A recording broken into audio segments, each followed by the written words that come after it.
बच्चों, आज के इस वीडियो में आपका बहुत बहुत स्वागत है। मैं आपको पाठ 7 पापा खो गए पढ़ाना शुरू की हूँ पुनरावृत्ति के तौर पर, और जिसमें मैंने आपको पात्र परिचय कराया है। इससे पहले वाले वीडियो में चीज़ें परिचय कराई हैं। बिजली का खंभा है, पेड़ है, लेटर बॉक्स है, कौवा है, नाचने वाली की एक तस्वीर है, एक लड़की है और एक आदमी है। रात के सन्नाटे में सबका मानवीकरण करके कहानीकार ने इसे एक कहानी का रूप दे दिया है। एक छोटी बच्ची जिसको कि अपने घर का पता नहीं मालूम, जो कहीं से किसी ने उसे उठा लिया है, या ये कहिए कहीं से वो भटक गई है अपने घर के लिए। तो भटके हुए बच्चों से सबसे पहले पता पूछा जाता है कि तुम्हारा क्या नाम है, तुम्हारे पापा का क्या नाम है, कहाँ के रहने वाले हो। तो बच्चा जो जो चीज़ें बताता है उसी के आधार पर उसके पापा को ढूंढने का प्रयत्न किया जाता है। तो यहाँ पाठ में पापा खो गए शीर्षक में यही चीज़ें बताई गई हैं। और एक चोर जो रहता है बच्ची को उठा लेता है, और जितने खंभा, पेड़, कौवा, जितने पात्र इस एकांकी में हैं वे सारे उसे देखते हैं, अफसोस करते हैं और आपस में बातचीत करते हैं। उसी बातचीत को रूप प्रदान करके यहाँ पर पापा खो गए शीर्षक दे करके कहानी लिखी गई है। तो पेड़ और खंबे के बीच वार्तालाप हो रहा है कि मेरे और तुम्हारे बीच तो एक समय था कि दोस्ती नहीं थी और अब दोस्ती हो गई है। बरसात की रातें कैसे इतनी मुझे खराब लगती हैं, और हर तरह से कष्ट उठाते हुए मैं बरसात की रातों में रहता हूँ।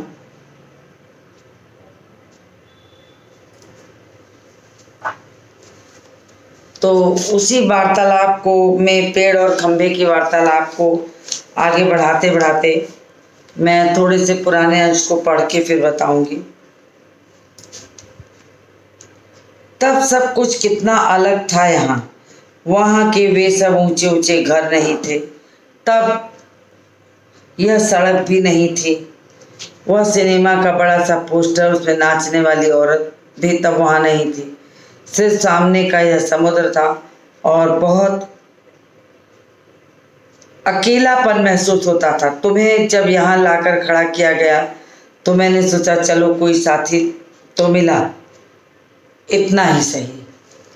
तो यहाँ पर पेड़ और खंबे में कैसे दोस्ती हुई इसका वर्णन किया गया है कि एक बार पेड़ और खंबे के बीच जो दोस्ती थी नहीं हो रही थी, लेकिन थोड़ी थोड़ी बातचीत के माध्यम से दोनों में दोस्ती हो जाती है। वो कहता है कि तुम तो पहले बोलते नहीं थे, अकड़े रहते थे, धीरे धीरे तुम्हारे अंदर भी ये भावना आई कि यहाँ बिल्कुल अकेले हो। लेकिन वो भी कहाँ, तुम तो शुरू शुरू में मुझसे बोलने को तैयार ही नहीं थे। मैंने बहुत बार कोशिश की पर तुम्हारी अकड़ जहाँ थी वहीं कायम। अब पेड़ ने कहा कि तुम तो शुरू शुरू में मुझसे बात भी नहीं करते थे, अकड़ में रहते थे। बाद में मैंने सोच लिया इसकी नाक इतनी ऊंची है तो रहने दो। मैंने भी कभी आवाज़ नहीं लगाई। हाँ, अपना भी स्वभाव जरा ऐसा ही है। उसने कहा कि एक बार तो मन में आया कि तुमसे दोस्ती करूं, लेकिन जब मुझे लगा कि तुम बोलना नहीं चाहते हो तो मैंने भी सोचा कि छोड़ो, जाने दो। जब तुम्हारी नाक इतनी ऊंची है तो मैं क्यों छोटा बनूं। और इस भावना को सोच के तुम अकड़े थे तो मैं भी अकड़ों में रह गया और मैंने तुमसे दोस्ती करने की कोशिश ही नहीं की। तो दोनों में बातचीत चल रही है, आगे आती है। खंबा कहता है और एक दिन जब आंधी पानी में मैं बिल्कुल तुम्हारे ऊपर आ पड़ा। पेड़, बाप रे कैसा था वो आंधी पानी का तूफान। अब तुम खड़े थे इसीलिए मैं कुछ संभल गया। हाँ, तुमने मुझे ऊपर झेल लिया, वह अच्छा हुआ, चाहे तुम खुद काफ़ी जख्मी हो गए। बाद में ऐसा गुरूर भी झड़ गया और अपनी दोस्ती भी हो गई। अब दोस्ती का जो जरिया है उसे याद करते हुए कहते हैं कि एक रात की बात है कि खूब जोर की आंधी पानी आई और उस आंधी पानी में खंभा कहता है कि मैं हिल गया और तुम्हारे ऊपर जाके गिरा। यानी खंभा उखड़कर पेड़ पे गिरता है और पेड़ की डालों से संभल कर रुक जाता है। अब यहाँ पर मानवीकरण किया गया है, तो उन्होंने इस तरह से इस बात को रखा कि जब तुम गिरे तो मैंने तुम्हें संभाल लिया और तुम्हारे गिरने से मुझे थोड़ी चोटें भी आई, शरीर में खरोंच वगैरह भी लगी, लेकिन मैंने तुम्हें संभाल लिया हर तरह से।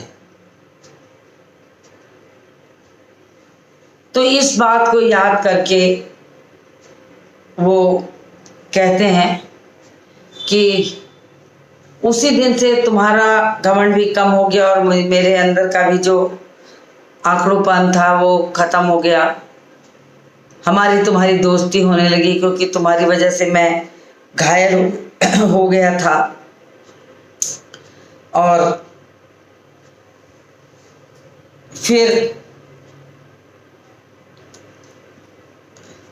मैंने तुमसे दोस्ती कर ली।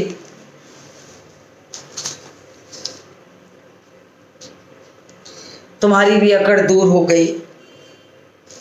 तो खंभा कहता है कि खंभा और पेड़ कहते हैं कि हाँ, जख्मी तो तुम भी काफ़ी हो गए थे।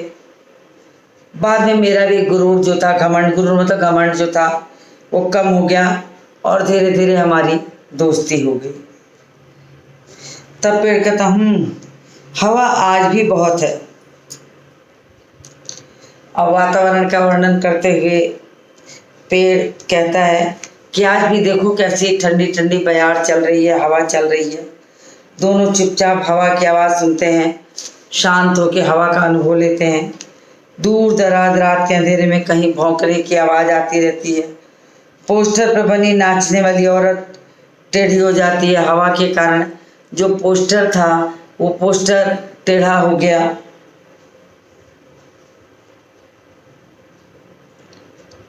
और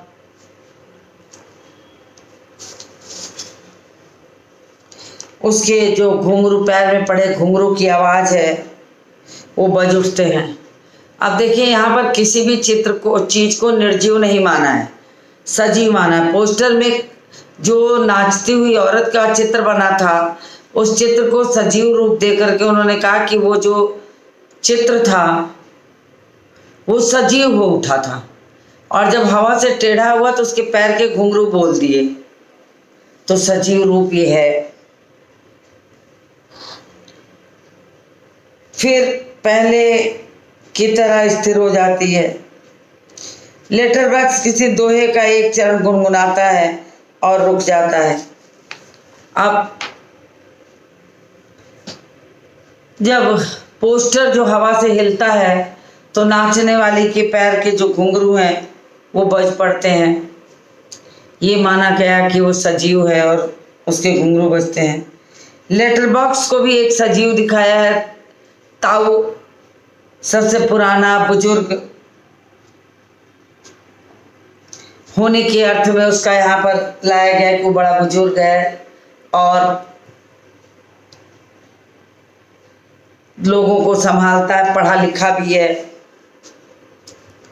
तो एक चरण दोहे का गुनगुनाता है और रुक जाता है। कौवा पेड़ के पीछे से झांकता। अब कौवे को भी तो सजीव, कौवा तो सजीव है, भले वो पक्षी है लेकिन सजीव है। तो कौवा भी पेड़ के पीछे झांक कर काँव काँव, कौन है रात के वक्त इतनी मीठी आवाज़ें लगाकर मेरी नींद खराब करता है, जरा भर चैन नहीं इन्हें। अब कौवा रात के समय बोल पड़ता है तो जितने भी वहाँ आसपास पेड़, खंभा, लेटर बॉक्स जो भी हैं वो सारे उस कर्कश आवाज़ को सुनते हैं। तो आश्चर्य में पड़ जाते हैं कि ये कौवा रात के समय इतनी खराब आवाज में बोलकर क्या बताना चाह रहा है, क्या दिखाना चाहता है।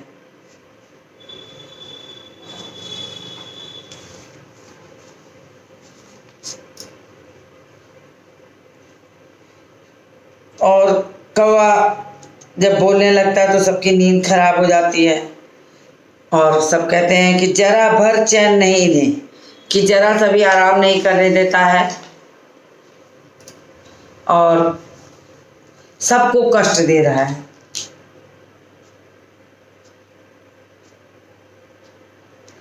अब लेटर बॉक्स ने आगे क्या कहा वो सुनिए। मीठी आवाज में नहीं गाए तो क्या इस कौवे जैसी कर्कश काव काव करे, कहता है जरा भर भी चैन नहीं। अब लेटर बॉक्स ने अपने आप को पढ़ा लिखा जाहिर करने के लिए वो कहता है कि आराम तो जरा 1 मिनट को भी नहीं है, वक्त नहीं मिलता, कैसे समय काटे। और अपने पेट के अंदर हाथ डाल के एक लिफाफा निकालता है, धीरे से जीभ लगाकर खोलता है, उसमें से कागज निकालकर रोशनी में पढ़ने लगता है। अब पुराने ज़माने में कहा जाता था कि हमें एक दूसरे के पत्र नहीं पढ़ने चाहिए। यहाँ पर लेटर बॉक्स के अंदर जो चिट्ठियाँ रखी हैं उन चिट्ठियों में से लेटर बॉक्स ने एक चिट्ठी निकाली और पढ़ना शुरू करता है। अब लेटर बॉक्स की चिट्ठियां पढ़ने की आदत को देख के ये बिल्कुल समझ में आ जाता है कि वो पढ़ा लिखा इंसान है।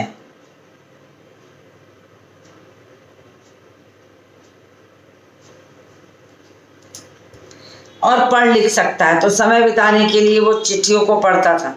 तो पुराने समय में जरूरी चिट्ठियों के लिए था कि वो उसमें एक गोंद लगी होती है, उससे चिपका दी जाती थी हल्का सा पानी लगाकर, और जब कभी खोलने की ज़रूरत हो, कुछ अचानक याद आ जाए कि वो भी लिखना चाहिए, तो उसे फिर पानी से गीला करके खोल दिया जाता था और पढ़ना आसान हो जाता है, लिखना जो हो तो लिखा जा सकता है। तो यहाँ भी यही होता है, लेटर बॉक्स से चिट्ठी निकालता है और कागज को रोशनी में लाकर पढ़ता है। यह किसकी चिट्ठी आकर पड़ी है? हेडमास्टर ठीक क्या कहता है? श्रीमान श्रीयुत गोविंद राव जी, आपका लड़का परीक्षित पढ़ाई में काफी कमजोर है।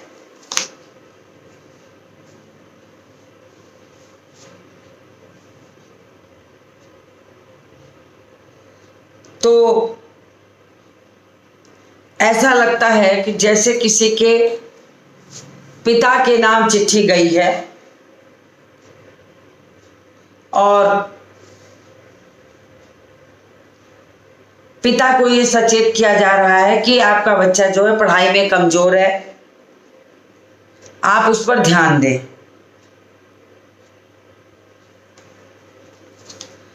तो लेटर बॉक्स से चिट्ठी निकालकर उसे पढ़ता है, जिसके भी बारे में रही हो।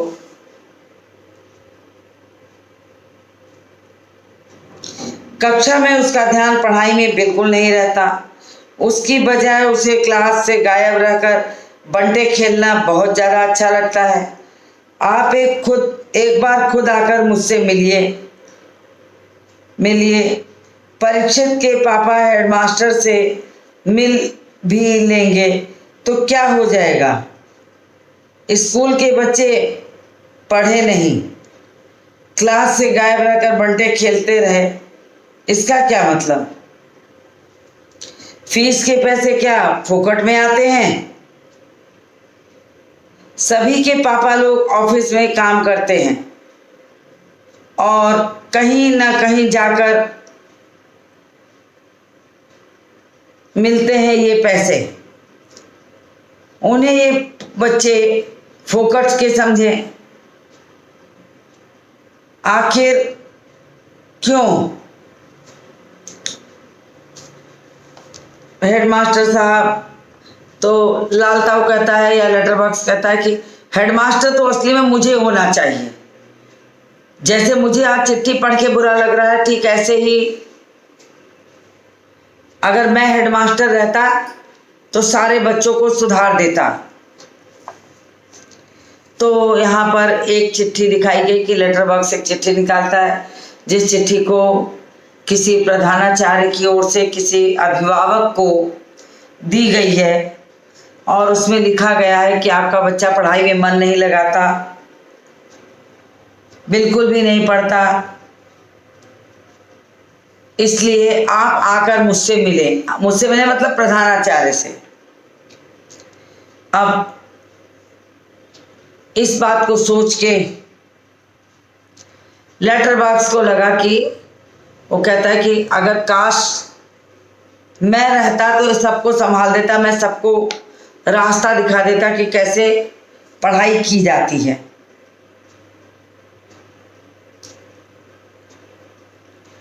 मुझे हेडमास्टर होना चाहिए था। इस परीक्षित के होश तब मैं अच्छी तरह ठिकाने लगा था। यह पत्र रखकर दूसरा निकालता है, यह किसका है? अब बारी बारी लेटर बॉक्स का काम ये था कि वो एक एक चिट्ठियों को पढ़ता, एक एक चिट्ठियों के बारे में आपस में एक दूसरे को सुनाता। तो वो पूरी चिट्ठी को पढ़ता है और उसे लगता है कि किसी कठोर आदमी के हाथ अगर अनुशासन रहेगा तो लोग डर के मारे पढ़ेंगे।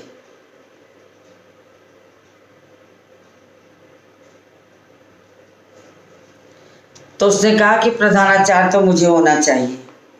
इस परीक्षित के होश तब मैं अच्छी तरह ठिकाने लगा था और उसने ये भी कहा कि अगर ये मुझे मिलता तो मैं इसकी बहुत पिटाई करता। जैसे एक अच्छे जिम्मेदार माता पिता, अगर उन्हें पता चल जाता है कि उनका बच्चा पढ़ाई नहीं कर रहा है और कक्षा अध्यापक अध्यापिकाओं के नाम से शिकायत मिल जाती है, तो बहुत दुखी हो जाता है।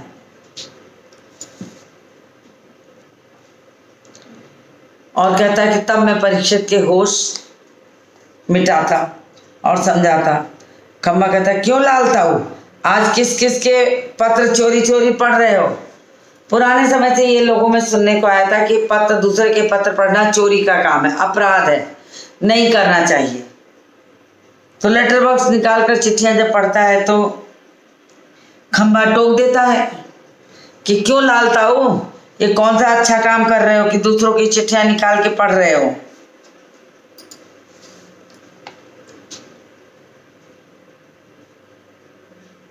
तो लालताऊ को लगता है कि उसकी तो चोरी पकड़ी गई, अब तो लोग जान जाएंगे। लेटर बॉक्स आश्चर्य से, चोरी चोरी चोरी चोरी चोरी किस लिए? सभी चिट्ठियां तो मेरे ही कब्जे में होती हैं, अच्छी तरह रोज रोज पढ़ता हूं। अब लेटर बॉक्स की कल्पना कैसी होती है? लाल रंग का एक डिब्बा होता है जिसमें बच्चों के कागज के रूप में जो चिट्ठियां भेजी जाती हैं घर वालों को खबर देने के लिए, उसको पढ़कर समझा जा सकता है। तो लेटर बॉक्स यही काम करता था, रोज चिट्ठियां निकालता, उसमें से पढ़ता।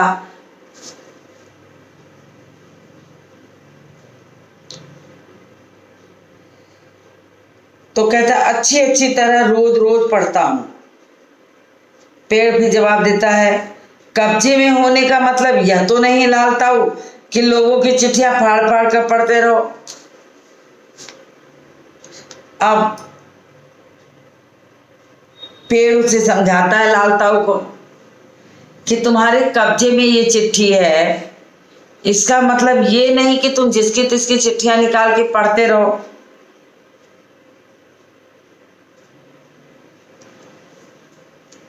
और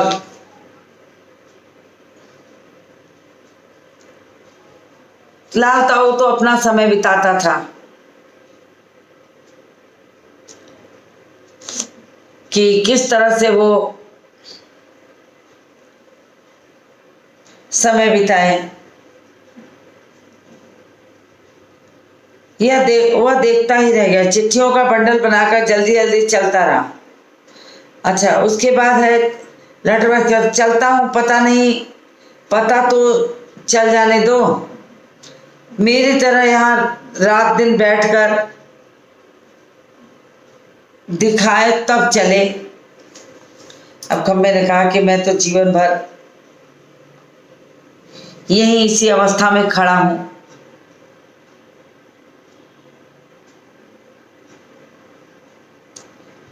और तुम अगर ऐसी हरकत करते हो कि लोगों की चिट्ठियां पढ़ते हो तो ये बिल्कुल उचित बात नहीं है। लेकिन यह लेटर बॉक्स, इसे नहीं बोरियत होती। एक जगह बैठे बैठे मैं कहता हूं 4 चिट्ठियां मन बहलाने के लिए पढ़ भी ली तो क्या हो गया। तब पेड़ जवाब देता, लेकिन चिट्ठी जिसे लिखी गई है लाल ताऊ, उसे ही पढ़नी चाहिए। वही जो मैं पहले कह रही थी कि एक दूसरे की चिट्ठियां पढ़ना उचित नहीं है, नहीं पढ़ना चाहिए। तो वो भी समझाता है कि देखो लाल ताऊ, ये तुम गलत करते हो कि तुम्हारे पेट में इतनी सारी चिट्ठियां पड़ी हैं तो तुम उन्हें पढ़ते रहो। अब लाल ताऊ कहता, 4 चिट्ठियां मन बहलाने की पढ़ लिया तो क्या अपराध कर दिया, क्या हो गया। पेड़ कहता है, लेकिन चिट्ठी जिसे लिखी गई लाल ताऊ, उसे ही पढ़नी चाहिए, यह प्राइवेट होती है, प्राइवेट। तो लाल ताऊ को समझाते हैं लोग कि देखो तुम्हारी ये अच्छी आदत नहीं है, चिट्ठी जिसकी हो उसके हाथ होनी चाहिए, उसी को पढ़ना चाहिए।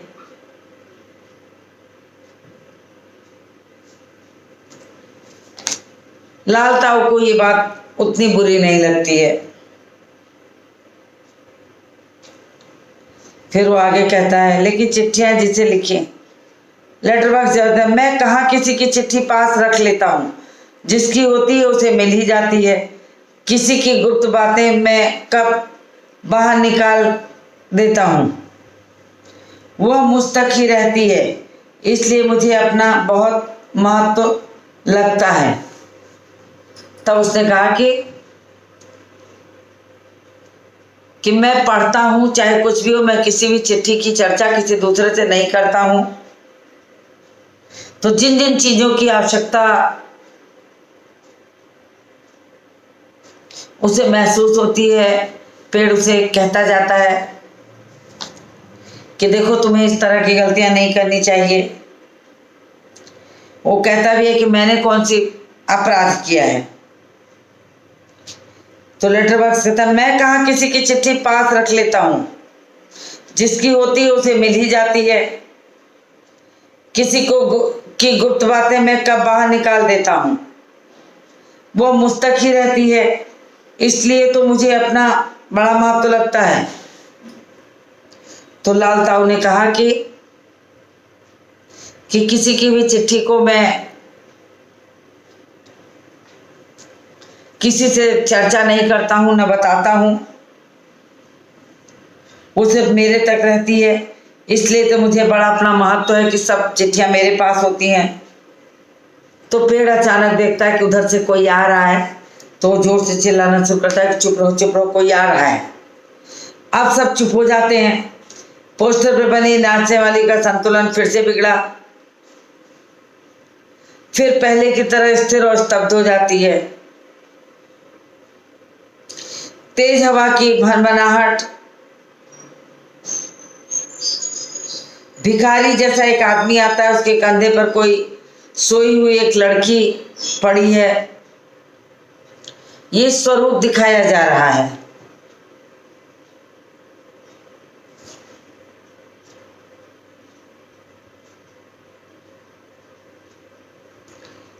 और उसके कंधे पर एक सोई हुई लड़की है, वो उसे लिटा देता है और आदमी अकेले कहता है कि मैं बच्चे उठाने वाला हूँ, दूसरा कोई काम करने की मेरी इच्छा नहीं होती। अभी थोड़ी देर पहले एक घर से एक लड़की उठाई है मैंने। गहरी नींद सो रही थी, जब तक उठी नहीं है, उठेगी भी नहीं। मैंने इसे थोड़ी बेहोशी की दवा जो दी। अब यहाँ पर आकर जो वास्तविक समस्या है वो यहाँ परिचय कराई है रचनाकार ने कि बच्चा उठाने वाला जो चोर होता है वो उसकी सोच कैसी होती है। उसे लगता है कि उससे पैसा ऐंठा जाए। तो हवा वातावरण में खूब तेज चल रही है, भिखारी जैसा एक आदमी झोले पे कंधा टांगे हुए आ जाता है। तो आदमी कहता है कि गहरी नींद सो रही थी, अब तक उठी नहीं है, उठेगी भी नहीं। अब बच्चा उठाने वाले का जो मन था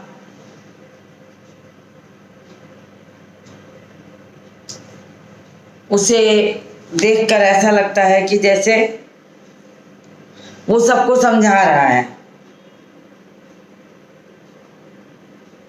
उसे बहुत तेज भूख लगी रहती है, दिन भर कुछ खाने का वक्त नहीं मिलता, पेट में जैसे चूहे दौड़ रहे हों।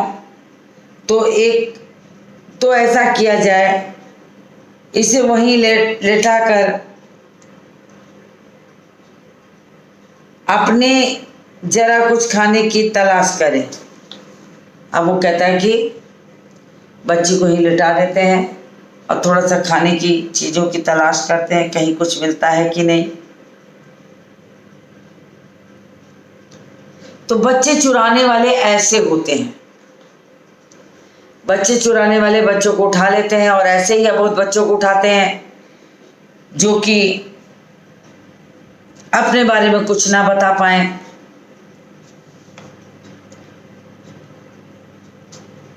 तो उसे वहीं लेटाकर जरा कुछ खाने की तलाश में इधर उधर जाता है कि देखे कुछ मिल जाए, रात हो गई है, मिलता है कि नहीं मिलता। इतनी रात गए यहाँ इस वक्त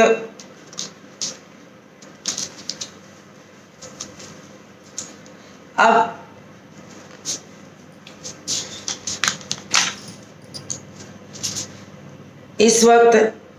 किसी का आना मुमकिन नहीं। पेड़ की ओट में लड़की को डाल देता है और उस पर अपना कंबल फैला देता है और इधर उधर जरा चौकम होकर देखता है, फिर एक एक कदम सावधानी से रखता हुआ निकल जाता है। अब बच्चा छुपाने वाले को भी भूख लगी थी। वो सोचता है कि कुछ खाने का इंतजाम किया जाए, रात का समय है, कोई तो देख नहीं रहा है। वो बच्चे को धीरे से लेटा देता है और कंबल से कोट से ढक देता है।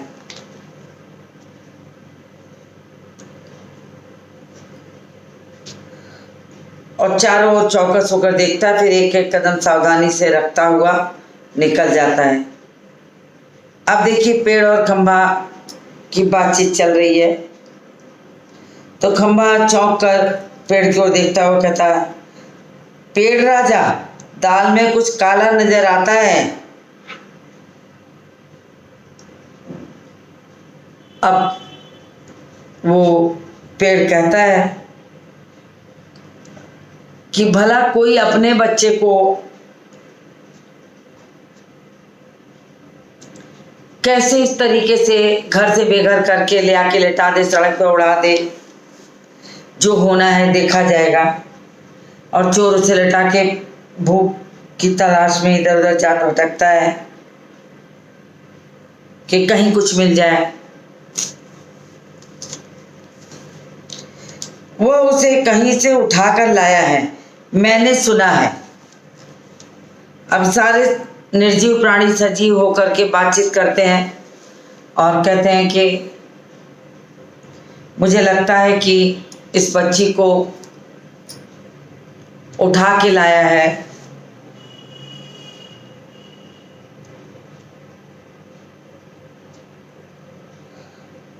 और एक एक कदम सावधानी से रखता हुआ चोर उसे कोट उड़ाकर चला जाता है। अब उसके जाते ही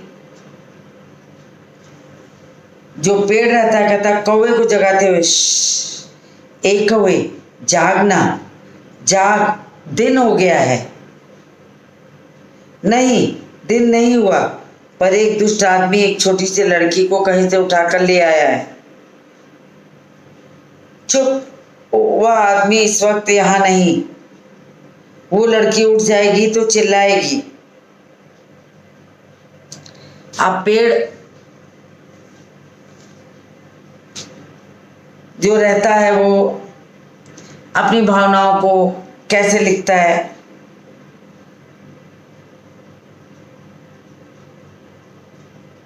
वो लड़की उठ जाएगी तो चिल्लाएगी। अब उन्हें पता है कि अनजान घर में अनजान लोगों के हाथों से अगर कोई बच्चा पड़ जाता है तो जब तक उसे नहीं देखता तब तक तो शांति से रहेगा, और जैसे ही उसके चेहरे को देखेगा वो चिल्लाना शुरू कर देगा या कर देगी।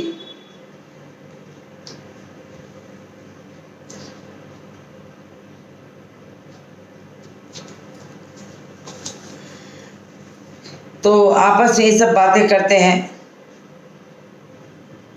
पेड़ कहता नहीं, दिन नहीं हुआ।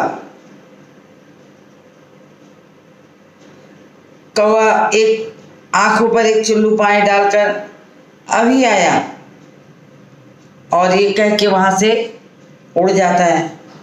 खंबा कहता भयंकर, बहुत भयंकर,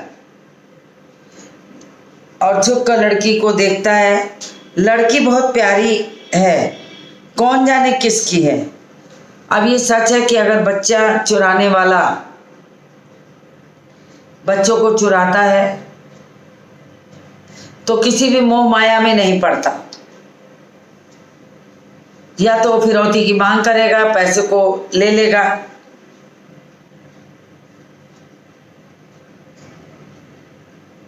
और या तो बच्ची को बचाने का काम मिलके करेंगे। तो खंबा कहता मैं भी देखना चाहता हूं उसे, पर मुझसे झुका नहीं जाता। लाल ताऊ अभी भी सो रही है क्या वो? अब खंबा चूंकि झुक नहीं सकता तो वो पूछता है कि मेरा भी मन है उस बच्ची को देखने का, लेकिन मैं क्या करूं, मैं झुक नहीं पाता हूं। तो मैं कैसे इस बात को समझूं? अब कौवा कहता कौन उठा लाया, किसे, बोलो अब। तो खंबे की बात पे लेटरबैक कहता हाँ हाँ खंबे राजा, मैं समझ सकता हूं कि तुम झुक नहीं सकते। तो कौवा पूछता कौन उठा लाया, किसे, बोलो अब। तो पेड़ कहता इसे, इस छोटी सी लड़की को एक दुष्ट आदमी उठा लाया है। तो कहानी को यहीं रोक देते हैं, यहीं तक आपको पढ़ाते हैं। और जैसे ही इतना वीडियो आप देखिए, इसके आगे के अंश को मैं, इस वीडियो को यहीं समाप्त कर देती हूँ।